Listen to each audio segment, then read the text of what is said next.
నీ మనసుకు కావలసిన మందు సమాధానం అది నీ కాడనే ఉంది. Download and subscribe to ETV Pen.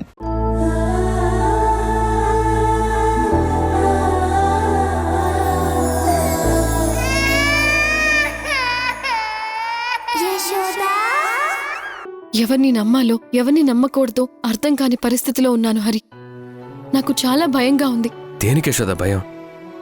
ఆ ఊర్మిళ నేను చంపేస్తుందనా? నీ ప్రాణానికి నా ప్రాణం అడ్డేస్తానని చెప్పాను కదా. నా జీవితంలో నేనింత పీక్ స్టేజ్ చూసిన తర్వాత, ఆల్రెడీ చచ్చి బతికిన తర్వాత ఇంకా నాకు చావు మీద ఎందుకు భయం ఉంటుంది?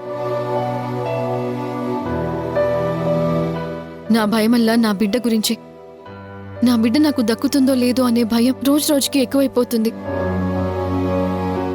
అలాగే నేను ఎవరో తెలిస్తే నా బిడ్డని ఆ ఊర్మిళ ఏం చేస్తుందోనన్న టెన్షన్ ఇంకా ఎక్కువ అవుతుంది. ఆ ఆలోచన వచ్చిన ప్రతిసారి నాకు నిద్ర పట్టడం లేదు హరి. చూడు యశోద, నీ బిడ్డకి 100కి 200% ఎలాంటి ప్రమాదం ఉండదు. ఎందుకంటే నీ బిడ్డ ఎవరి దగ్గరో లేదు. ఊర్మిళ తన కూతురికిచ్చి తన మనవరాలిగా తన వారసురాలిగా చూసుకుంటుంది. యశోద, నువ్వు ఒక్క పాయింట్ మర్చిపోతున్నావు. ఊర్మిళ 100 మంది 1000 మంది పిల్లల్ని పుట్టించింది. ఆ 1000 మంది పిల్లల్లో నీ పాపని మాత్రమే తన దగ్గర పెట్టుకుందంటే ఆ పాప తనకి ఎంత స్పెషల్ అనేది నువ్వొకసారి ఆలోచించు. అదే హరి నేను ఆలోచిస్తోంది. ఇంతమంది పిల్లలుండగా ఆ ఊర్మిళ ఎందుకు నా పాపని తన దగ్గర పెట్టుకుంది? ఊర్మిళ కారణం లేకుండా చిన్న పని కూడా చేయదు యశోద. నీ పాపను తన దగ్గర పెట్టుకుందంటే ఖచ్చితంగా ఏదో ఒక పెద్ద కారణమే ఉండుంటుంది. ఎలాగైనా ఆ కారణం ఏంటో తెలుసుకో. నేను కూడా ప్రయత్నిస్తాను. హరి, నిన్న మొన్నటిదాకా వేరు, ఇప్పుడున్న పరిస్థితి వేరు. ఇక మనం ఆలస్యం చేయకూడదు. మన దగ్గరున్న ప్రూఫ్స్తోనే ఒక సీనియర్ ఆఫీసర్ని పట్టుకుని ఊర్మిళ గురించి మొత్తం చెప్పేద్దాం. తనకి సంబంధించిన సాక్ష్యాలన్నీ ఆయనకిస్తే అప్పుడు సమాజంలో పెద్ద మనిషిగా చలామణి అవుతున్న ఊర్మిళ అసలు మనిషి కాదు అని జనాలకి తెలుస్తుంది. తనకి శిక్ష పడుతుంది.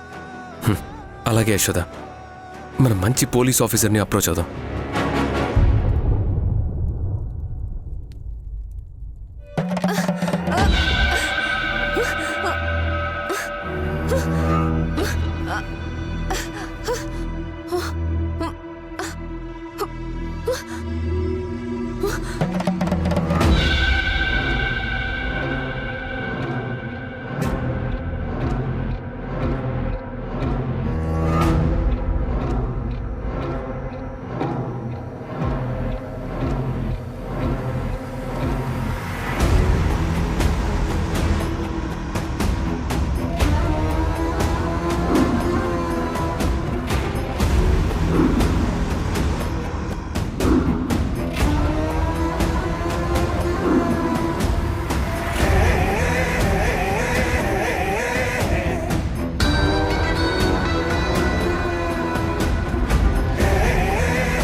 ఏంటే, నన్ను కసి తీరా చంపాలనుంది కదా నీకు?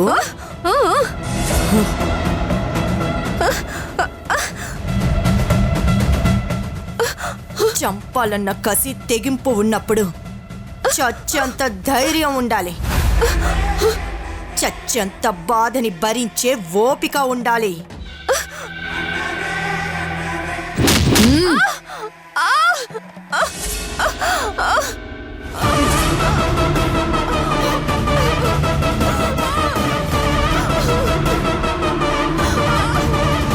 ఎందుకే? ఎందుకు నన్ను చంపేంత కసి నీకు? ఆ యశోద నీకేమవుతుంది? మర్యాదగా ఆ యశోద ఎక్కడుందో చెప్పు. నువ్వా యశోద మనిషివే కదా?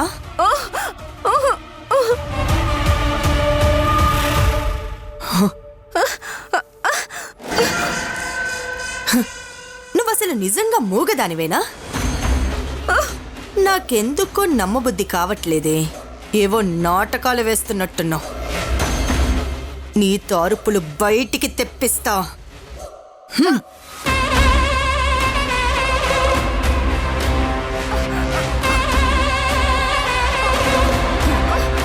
ఇలా పట్టుకొని లాగితే అన్నవాహిక అంటారు.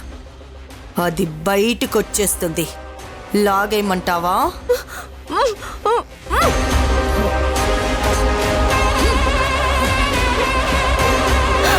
ఏంటి? నీకు చావంటే భయం లేదా? సరే, నీకు యశోద అంటే తెలీదు, అలాగే చావంటే కూడా భయం లేదు. మరి నేనెవరో తెలుసా?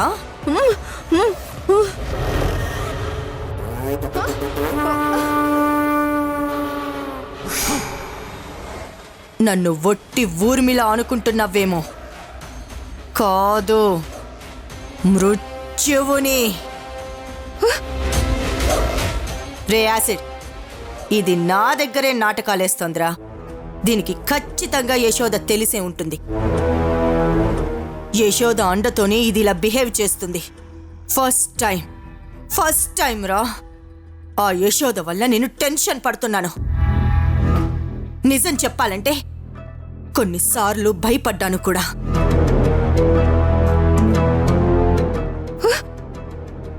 రే యాసిడ్, నువ్విక్కడే ఉండు. దీనికి కాపలా కాయ్. రేపిక్కడికి సోదం ఒకటొస్తుంది.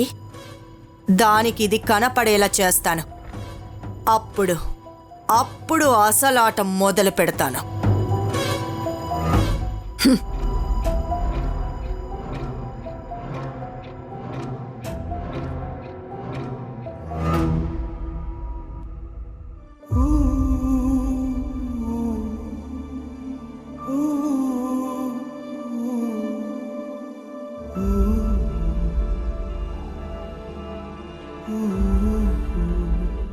ఇంత పొద్దుపోయినా సారంగి ఇంకా రాలేదేంటి?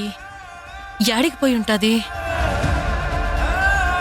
పొద్దుటి నుంచి మనసు ఎందుకో కీడు శంకిస్తా ఉంది.